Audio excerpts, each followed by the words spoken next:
Dr. Abhishek Singhvi. Mr. Chairperson, sir, honorable members of this esteemed House, I have heard with rapt attention my good friend Mr. Amar Singh and also with attention the various interruptions. Sir, at one level, this debate is not necessary. Fortunately, this country has moved forward and it does not need to look back. India rightly looks upon itself now as a united nation, a nation of proud Indians. But sir, sadly, this is not because of, but in spite of, one of the most vicious campaigns to divide this country along fault lines which could have become unbridgeable chasms. Sir, the fact that it did not happen is our good fortune, but not for want of trying by one political party. And so, sir, may I with utmost respect submit that this debate must take place. It must take place as a stark reminder of how perilously close we came to destroying India's proud secular heritage. But more importantly, sir, this debate must take place as a catharsis, as an outlet to emotions. This debate must take place so that all of us, this side and that, can come to terms. And you cannot come to terms without truth and reconciliation. And therefore, this debate must take place because we, the people of India, must learn the lessons of history, without which we are bound to be condemned to repeat its errors. Sir, sometimes shared anguish can also be a bridge to reconciliation. And therefore, most importantly, this debate must take place because we must call a spade, and because this country has a right to know. Sir, when you delve deeply, what do you find out? What does this country come to know? There are many sub-themes through this voluminous report. I'm going to touch upon 5 broad factual areas, 5 themes, broad themes, which I will deal one by one. But sir, apart from those 5 broad themes, there are several sub-themes, which time does not permit me to deal with. But I must identify and itemize them for this august House, because those sub-themes in a sense are more important than the broader factual themes. So just for identification, before I come to my main 5 themes, sir, the first broad sub-theme is that this was, let's accept it, a sad, sordid saga of brazen, cheap politics. It was played with dangerous, uncaring abandon for life, liberty and property of the Aam Aadmi. The second sub-theme is that this was a story about pelf, about power and about politics. It was about self-aggrandizement, in particular that of one man, a person who was then the president of the BJP and is today the leader of the opposition. The third, sir, sub-theme is the age-old question which the Liberahan report, the Babri issue, raises. Who will guard the guardians? What will happen when protectors become predators? And we found that happening in UP, at the top constitutional post in UP, at the level of the administration. Rakshak jak bhakshak ban jate hain. Ye mudda uthta hai. The fourth theme, sir, is that of utter hypocrisy, of double-faced conduct, of fork-tongued speech. And I'm going to give you some examples of that presently. The fifth is the attempted demolition. They demolished one masjid, but the larger sub-theme is the attempted demolition of secularism itself. Indeed, the attempted demolition of the very idea of India, which the Home Minister mentioned yesterday. Ultimately, it is that very idea And the pillar of that idea is secularism, which singles us out, marks us out from each of our neighbors in South Asia. Ask yourself this simple question: between 1930 and 1960, so many countries became independent from the yoke of imperialism. And yet India is the only example out of 20, 30, 40 countries across Africa, Australia, Australasia, South Asia, South America, the only country which remains a proud democracy. It is that pillar which was sought to be wrecked by 1992. Sir, as I turn to my first broad theme out of the 5 themes, I must just remind this House of one thing. The central theme of this debate has to be remembered time and again, and we have to remind ourselves of the central theme. The central theme, the highway issue, is only one.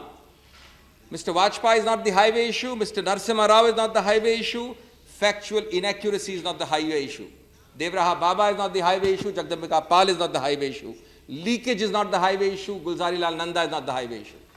They're all bylanes and alleyways in which some of our friends want us to get lost. The highway issue is only one. Who broke the mosque? Why did they do it? How did they do it? And we have to come back to that each time to set our goals right, to set our balance right. इसलिए अध्यक्ष महोदय, मैं पहले मुद्दे पे आता हूं, और वो पहला मुद्दा है कि बीजेपी और बीजेपी का तथाकथित परिवार, उसने एक ऐसे मुद्दे को चुना जो लगभग 500 वर्षों से शांत था, लुप्त था, उसको जानबूझकर एक विस्फोटक राजनीतिक मुद्दा बनाया जो 500 वर्षों में किसी जिम्मेवार राजनीतिक पार्टी ने नहीं किया था, सिर्फ राजनीतिक फायदे के लिए। मैं इस पे आपको 4-5 निष्कर्ष अभी सबमिट करूंगा, लेकिन इस तथ्य को पुरजोर करने के लिए आप गैप्स देखें, 5 तिथि देखें, डेट्स देखें और गैप्स देखें। पहला गैप है 1528 से लेकर 1767 तक, 1528 to 1767। चबूतरा पहली बार 1767 में बना, कुछ नहीं हुआ उन 200 वर्षों में। दूसरा गैप है 1767 से लेके 1885-86 तक। आप जानते हैं 85 में सूट हुआ, फिर अपील हुई, फिर 86 में अपील खारिज हुई, फिर वापस 1766 से 1885 तक कोई उथल पुथल नहीं, शांति थी, जो था तो था। सबसे ज्यादा अगर था तो एक लोकल मुद्दा था। तीसरा पीरियड जो गैप का है वो है 1886, यानी जब सूट और अपील खारिज हो गए, उसके आगे से लेके 1934 तक, जब पहली बार 1934 में कुछ सांप्रदायिक दंगे हुए, लेकिन फिर 1886 से 1934 तक कोई खास उथल पुथल नहीं थी। और फिर 1949 से, जिसका जिक्र माननीय अमर सिंह जी ने किया, 1949 से लेके 1985 तक, हमारे स्वतंत्रता के 40-45 वर्ष बाद तक कोई इंसिडेंट नहीं हुआ, उथल पुथल नहीं हुई, माल जान माल का हानि नहीं हुई। इसका निष्कर्ष क्या है? इसके निष्कर्ष 4 या 5 हैं, संक्षेप में कहूंगा और अपने पहले मुद्दे पे बात अंत करूंगा। इसका निष्कर्ष है पहला, कि यह मुद्दा ना मुद्दा था, और अगर मुद्दा था तो सबसे ज्यादा लोकल मुद्दा था, न प्रादेशिक था, न अखिल भारतीय था। नंबर 2, हर जिम्मेवार राजनीतिक पार्टी ने स्वतंत्रता के पहले और उसके बाद कभी उस मुद्दे को विभाजन का मुद्दा बनाने का प्रयत्न नहीं किया। उन्होंने उसमें सस्ती राजनीति नहीं खेली, उन्होंने इसको सांप्रदायिक रंग देने का कम से कम प्रयत्न किया। तीसरा, इस पूरे गैप्स के पीरियड में एक वर्ष बहुत महत्वपूर्ण है, 1984, जब एक विपक्ष की पार्टी को 2 सीट्स मिली, सिर्फ 2 सीट्स मिली। उस वक्त वो राजनीतिक वनवास में थे और जंगलों की सत्ता विहीन जीवन से बौखला गए थे शायद। इसलिए चौथा निष्कर्ष, उन्होंने सोच समझकर 1986 से शुरू कर दिया, लेकिन 1989 में औपचारिक रूप से पालमपुर में प्रस्ताव रखा। पहली बार एक राजनीतिक पार्टी ने जानबूझकर इसको एक राजनीतिक मुद्दा बनाया, विभाजन का मुद्दा बनाया, झगड़े का मुद्दा बनाया, हमको बांटने का मुद्दा बनाया। क्यों? कि बांटो और शासन करो, डिवाइड एंड रूल। तो अगर हम अपने सांप्रदायिक इंपीरियल मास्टर्स को इतना क्रिटिसाइज करते हैं, बेचारे ब्रिटेन को, तो जो लोग आज हमारी स्वतंत्रता के 50 साल बाद डिवाइड एंड रूल की एक औपचारिक नीति जिस उन्होंने प्रस्ताव में उठाई पालमपुर में, उनका क्या कहें। अवसरवादी स्वार्थ की राजनीति थी वो। और अंतिम निष्कर्ष इस पहले मुद्दे का कि उन्होंने ये नीति अपनाई, ये प्रस्ताव अपनाया बिना सोच समझ के कि इसके क्या दुखद परिणाम हो सकते हैं, जान के लिए, माल के लिए, आम आदमी के लिए। 2000 मृत्युएं हुई हैं कम से कम, 2000। और जो घायल हुए लोग, वो आज भी अगर आप जाएं उस डिस्ट्रिक्ट में, काम नहीं कर सकते हैं, बेघर हैं, लापता हैं। इन सब और इसके अलावा जो एक बहुत बड़ा चिरस्थायी मनोवैज्ञानिक दाग होता है, चोट होती है, इसका किसी का ध्यान नहीं दिया उस राजनीतिक पार्टी ने। Sir, therefore I come now to the second major issue. So the first is the creation and invention and the enhancement of a non-issue into a politically divisive issue. The second, sir, is the carefully conceived, cold-blooded and calibrated conspiracy to ensure a demolition on 6th of December with humongous logistical preparation, enormous pre-planning conspiracy. The most amazing part of my second issue is that the BJP wants us to believe that this was a spontaneous action. Obviously, the BJP thinks that they eat grain while the rest of this country and this house eats grass. Obviously, they think that with this humongous logistical preparation, which I'll talk about in a moment, this action was spontaneous, there was no pre-planning. Consider this, sir. 200,000 people present. The most conservative estimate puts it as that. Thousands of trucks, buses, transportation. They were housed, fed, and kept for over 3 to 5 days, possibly a week.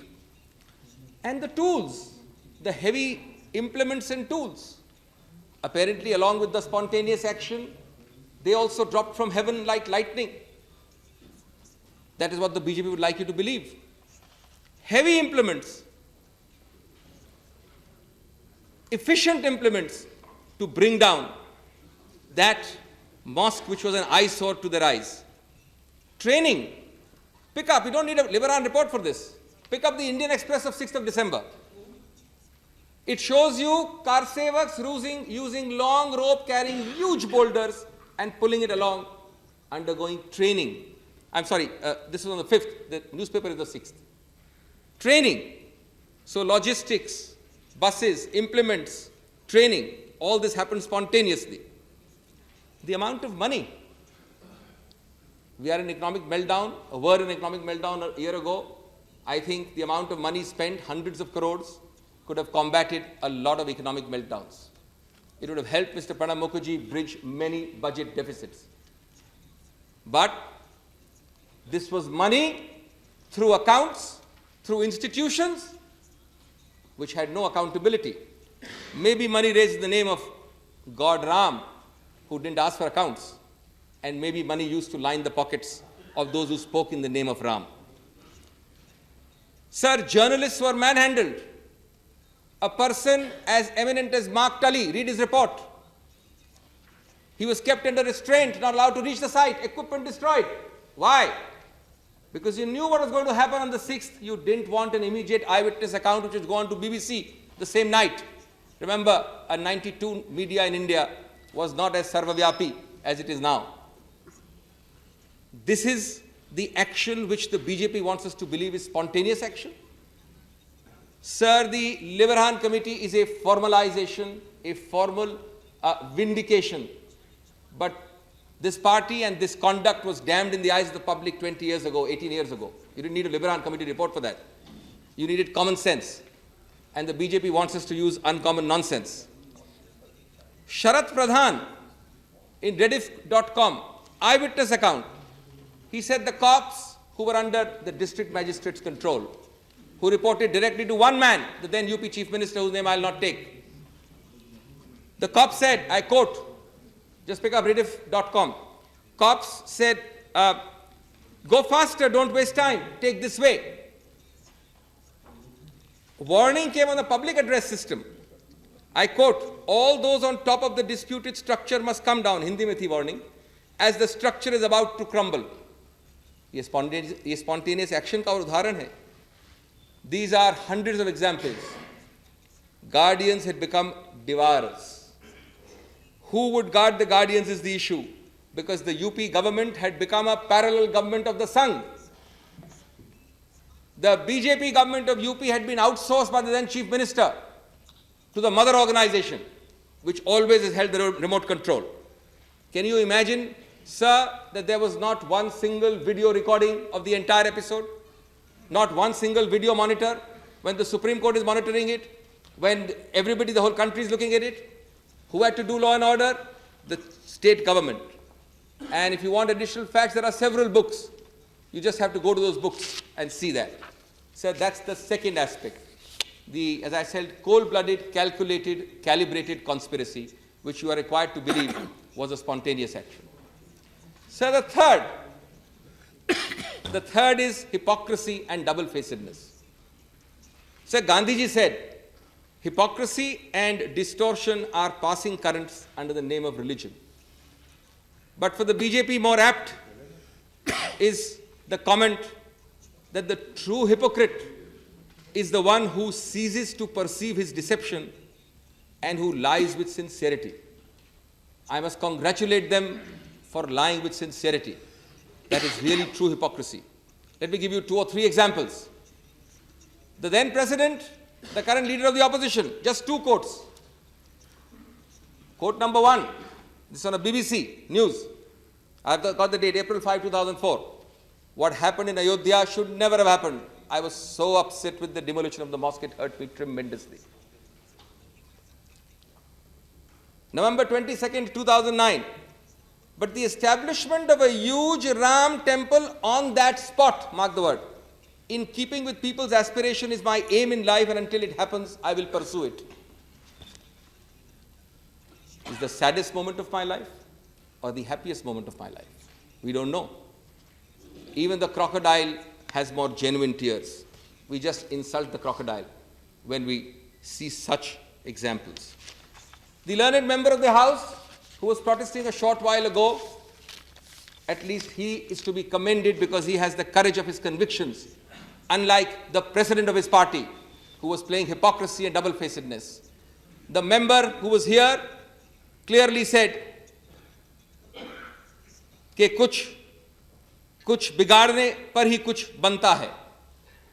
And he said at that time that this is the happiest moment of my life. At least he was honest. At least he was candid. At least he was transparent. The president of his party was not, and is not. Is it like Alice in Wonderland or like Humpty Dumpty that you can say in the same sentence, it hurt me tremendously, it's the saddest day of my life, and then you say, in keeping with the people's aspiration on that spot to make the mosque, to make the temple is my aim in life? Well, I don't know. Like Alice in Wonderland, words mean what the leader of the opposition thinks or says they mean. The third prima donna in this, I'm only on the hypocrisy and the double-facedness and the forked tongue. The then UP Chief Minister. There is no greater flip-flop-flip, which you can find, I think, in the history of politics, and possibly in the history of joining and unjoining and rejoining parties. There is a story about Elizabeth Taylor and Richard Burton having married, divorced, and remarried 6 times. I don't know if the then UP Chief Minister is trying to better that record in terms of political marriage, political divorce, political remarriage, political re-divorce, and political remarriage. He, of course, said, again, he said first, it was a conspiracy against me by BJP leaders. This is the UP Chief Minister. A conspiracy to oust me. And then he said, recently and many times again, the earlier the temple is built, the better it is for the nation. The Babri Mosque can never come up there. These are people, and let me add now, at least we have been trying to explain. There is a certain amount of explanation. Call it regret, call it genuine contrition. I don't find contrition, regret, sad anywhere there on the other side. But we have never glorified it for whatever our faults or whatever our imperfections are. The other side, this political party has glorified the event. Each one of the names mentioned in that report, I can't take the names because they are in the report, but each one of them has been promoted, occupies a central position in their party. The then president of BJP, the permanent prime minister in waiting, is the current leader of the opposition. The member who interjected was the UP chief of the BJP. The one important political party head is their coalition partner in Maharashtra. Another person listed in the report, Mr. Singhal, was a Rajya Sabha member till recently. Another person listed in the report, Mr. K. Sudarshan, was the head of the RSS. Another gentleman was the president of the UP BJP. At least some persons, including an expelled BJP member, were more honest about their feelings. The expelled BJP member being the one from Madhya Pradesh, the lady. They at least spoke their heart honestly. But here are leaders who practiced deception on the country, who spoke with a forked tongue. So that's my third broad theme. My fourth broad theme is also important given the 16-17 years which have passed, about the very clever manner in which criminal proceedings have been dodged and avoided at different places. And just consider these brief facts. On the day of the demolition, 2 FIRs were filed. One was called 97, the other was called 98. 97 was against lakhs, I quote, lakhs of unknown karsevaks, who were the nameless cadre, the anonymous cadre. Shortly thereafter, FIR 98 specifically charged a conspiracy hatched on the 5th of December.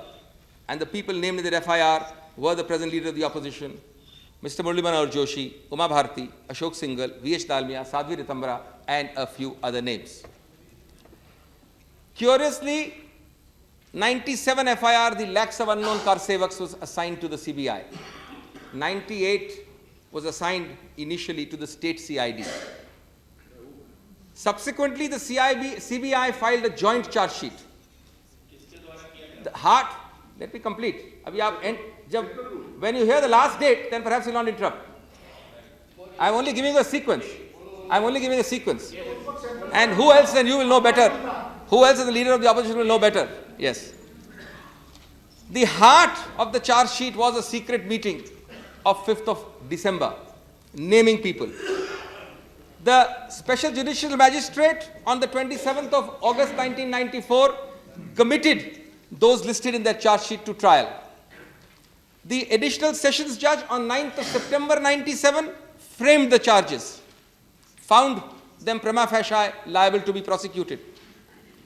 On 12th of February 01, a fortuitous event occurred, which has been distorted. Justice Bhalla of the High Court, on a purely technical jurisdictional ground, said you could not transfer case 1 to case 2. You could not issue the notification without consulting the High Court. But in that same order, he said 3 times. 3 times he used the word. He said, it's a curable defect. You can issue a notification tomorrow after consulting the High Court. And he also said, I specifically uphold the joint charge sheet, which the CBI had filed and on which the Additional Sessions Judge J.P. Srivastav on 9th of September had framed charges.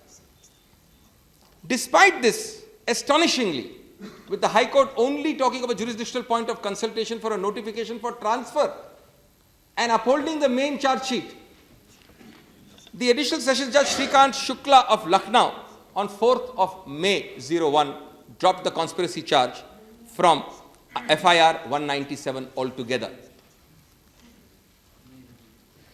On 2002 September, case 198 was retransferred to Raebareli. We are already from 2001 onwards in NDA rule. From before that, but the dates here are 2001. On 30th of May 2003, bang in the middle of NDA rule, the CBI files a fresh charge sheet, but themselves for the first time dropped the charge of conspiracy against Mr. Advani. Remember, the chief allegation in the original FIR was on 5th of December You all sat together and hatched the conspiracy that tomorrow you will demolish. The CBI files the charge sheet on 30th of May 03, mark the year, dropping for the first time itself not taking the charge of conspiracy. On 19th of September, Mr. Advani is discharged by an order by Mr. V.K. Singh, the judge. And this is the episode when one Anju Gupta's testimony, who was the special police officer standing there and who said that he made no attempt to stop the whole thing, is ignored, distorted. Anyway, that result comes. Luckily and fortunately, the 19th of September order has been set aside by the High Court, and the discharge order has been set aside. But the net result of all these technical shenanigans has been that largely during the period of 1999 to 2003, coupled with the earlier initial delays in any matter of this sort, for 16 long years, along with the Liberahan delay, the prima donnas have avoided criminal culpability. They've avoided even reaching a healthy stage of criminal culpability in that proceeding. So that's my fourth aspect. The fifth aspect is the aspect about the highway and the alleys I talked about. That post-Liberahan, we have at least 5 or 6 complete red herrings taken up by several persons, principally the BJP, but unfortunately, our good secular friends like Mr. Amar Singh's party also sometimes falls into the trap and joins them in taking up those red herrings. The first red herring, a red herring is a complete non-issue. A complete non-issue. Because I said the main issue in the Liberahan report is who broke the mosque, how did they do it, why did they do it. The first red herring after the report is the so-called leakage issue. First of all, I hope I don't have to belabor the point to a house of this eminence that if a report is leaked, all the content of the report should be thrown into the dustbin. I don't think we have reached the stage in this country where we take such an extreme position that because a report is leaked, therefore all its contents are garbage. Perhaps somebody did want us to believe that. But I want to ask one question to appeal to your logic, to your mind. Why on earth would this government, this Home Minister, this Home Ministry leak this report? This Home Ministry was to table the report at the latest by 22nd of December. If it could do it earlier, why should it leak it? There are, of course, also in writing, official writings from both the Indian Express and the NDTV saying that they have received no unofficial copy. The second red herring and non-issue, Mr. Atal Bihari Vajpayee. I happened to take the briefing when the whole issue of leakage came, and I said that there appears to be basis to say that if Mr. Vajpayee is in the list which says individually culpable, he should have gotten 8B notice. Mr. Vajpayee is a respected leader of this country and a former Prime Minister. But even a non-Prime Minister and an ordinary person is entitled to 8B notice, no question. Well, Mr. Vajpayee has every right, if he is aggrieved, to go to court and get any remark about himself expunged from a court of law as far as the Liberahan Commission's mention of Mr. Vajpayee is concerned. What earthly connection does it have on the central issue which we are debating, which the Liberahan Commission is dealing with? So yes, there was an error, possibly.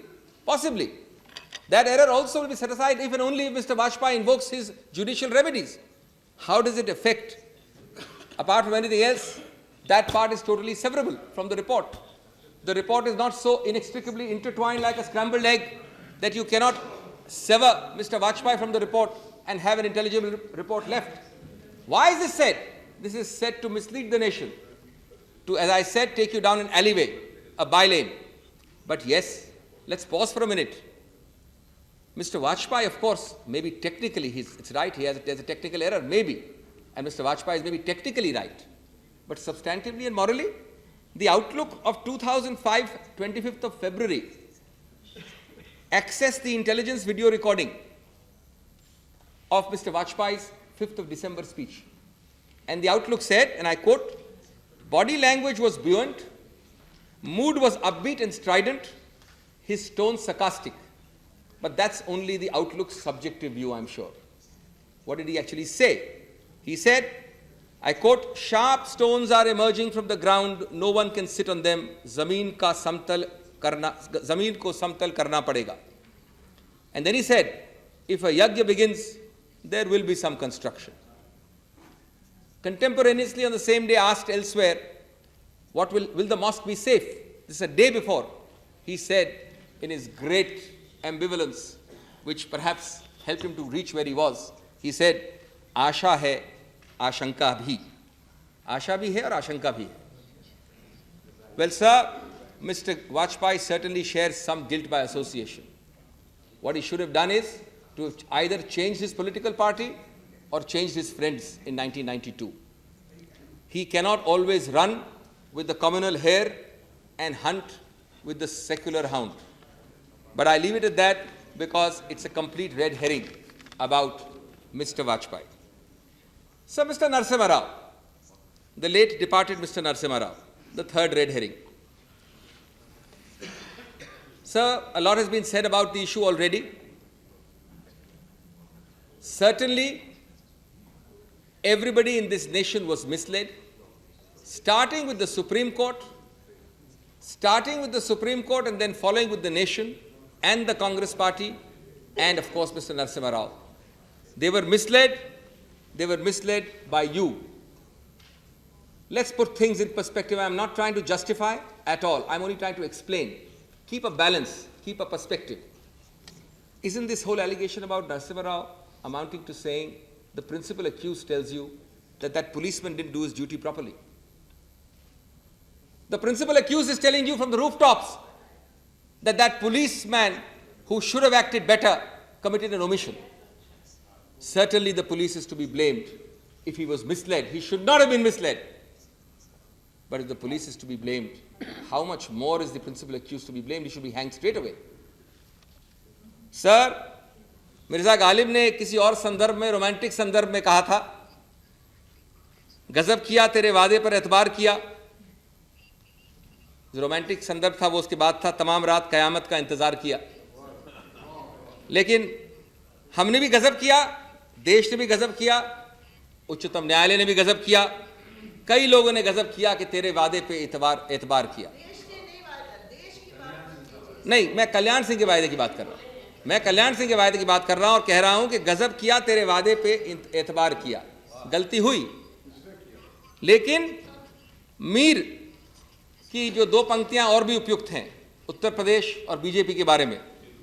उन्होंने कहा था कि नहीं शिकवा मुझे कुछ, बेवफाई का तेरा हरगिज, गिला तब हो अगर तूने किसी से कभी निभाई हो या वफाई की हो.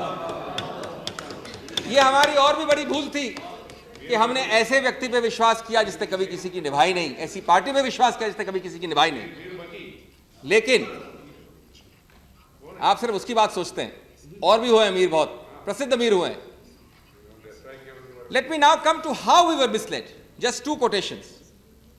On 25th of November 1992, this is what Mr. Venugopal, our colleague in the Supreme Court, on behalf of the state government, Mr. Kalyan Singh's government, said, I quote, "If the state government is not in a position to come forward with a convincing stand that will reassure the court that no violation of its orders will be permitted, we might have to consider the prayers in the IA for appointment of a receiver or a direction to the central government to ensure obedience to court orders. We do hope that the state of UP will not compel the court to take that course, leaving no other option." This was Mr. Venugopal pleading with the court, saying, please do not directly intervene. The state government will ensure that nothing happens on the 6th of December. Officially recorded by the then Chief Justice Venkat Chalaiya. On 28th of November, 3 days later, the UP government filed an undertaking saying the state government assures the court that no construction materials or machinery would be on the acquired land and no construction activity will take place or be carried out. This was converted into an undertaking. On this undertaking, for the first and only time in history of India, a sitting chief minister suffered contempt. Well, if a Supreme Court could be misled, I think there is at least some explanation as to why contextually others were misled. But sir, as the Home Minister rightly put it, we paid the price for it. For whatever little omission secondary role we had. Let me put it like that. And remember the perspective. It's between a principal accused and a policeman. But yes, at the policeman's level, whatever responsibility we had, we paid the price. We paid the price of 8 years of political vanvas. And we have expressed remorse and regret for a secondary role. What have you done? A single word of contrition, a single word of regret, a single word of apology. Even today, just yesterday, your president, your current president said that was like the Quit India movement. Just yesterday in the Lok Sabha, day before yesterday, I'm sorry.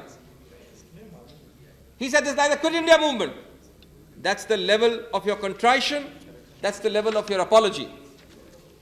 Sir, issues like Mr. Jagdambika Pal's name, etc. are non-issues. But let me give you a half a line clarification. His name occurs at part 2, page 958. Jagdambika Pal. The name is under the heading Individual Culpability for Leading the Country to the Brink of Communal Discord. The Commission finds these following persons culpable. This is the heading under which Mr. Vajpayee and others are named. But the heading under which Mr. J. Pal is put is persons or leaders or sadhus and saints who participated in the movement. Let's not forget the sense of balance. Of course, he's clarified he was in jail virtually. Where's the question of him participating? He was participating in a movement against the movement which you were doing. And he was imprisoned or restrained. But even the heading of the Liberahan Commission is at page 272 for Jagdambika Pal. I'm sorry, not 958. 958 was for Mr. L.K. Advani, Mr. Atal Bihari Vajpayee. And the heading is persons or leaders or sadhus or saints who participated in the movement. Sir, another complete red herring. Mr. Rajiv Gandhi, Shilanyas and the locks. It's all very well. As I said, there are a series of red herrings in this whole debate. Just note these 3 short points. Do they appeal to your reason or not? The Shilanyas was done in 1989 and it was done specifically on the non-disputed land. Was the Shilanyas an invitation to come and break the mosque?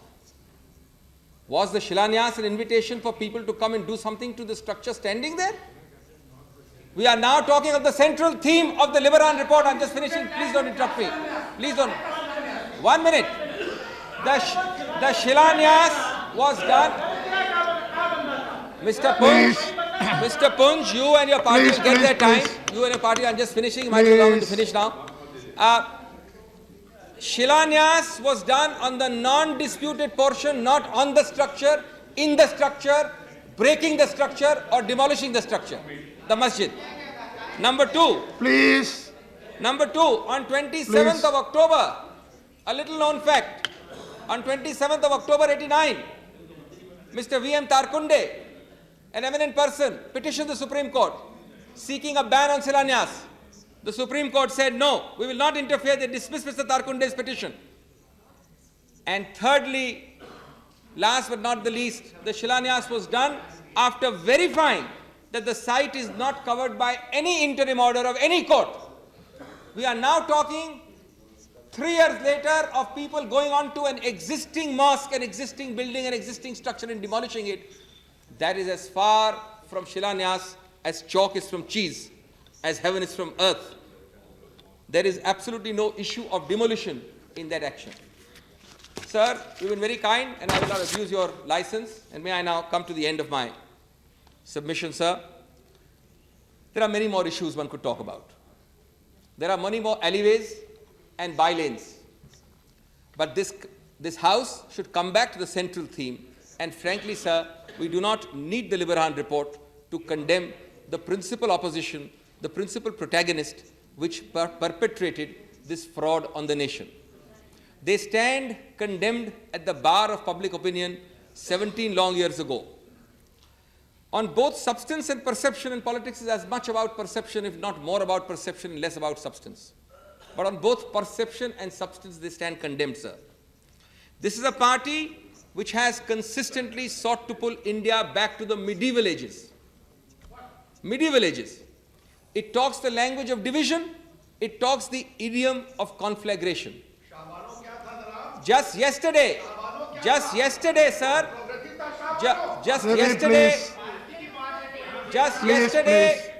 just yesterday, my good friend remembers that the president of his Now, party just please. yesterday Please. likened this to the Quit India movement. Well, if he compares this movement to the Quit India movement, I can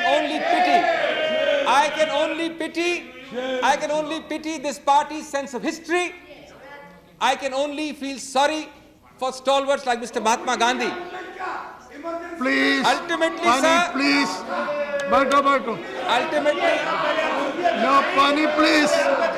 Pani, ultimately, please. ultimately, we cannot forget a sad and stark truth, sir. The sad and stark truth is that the dead cannot cry for justice, and therefore it is the duty of the living to do it for them. They have tried, sir, the opposition here has tried to bury the very idea of India under the rubble of the mosque. It is, of course, a great tribute to the resilience of India, to our unity, to our tensile strength, that like many others before you, you have also failed. Thank you very much, sir. Thank you, Mr. Singhvi.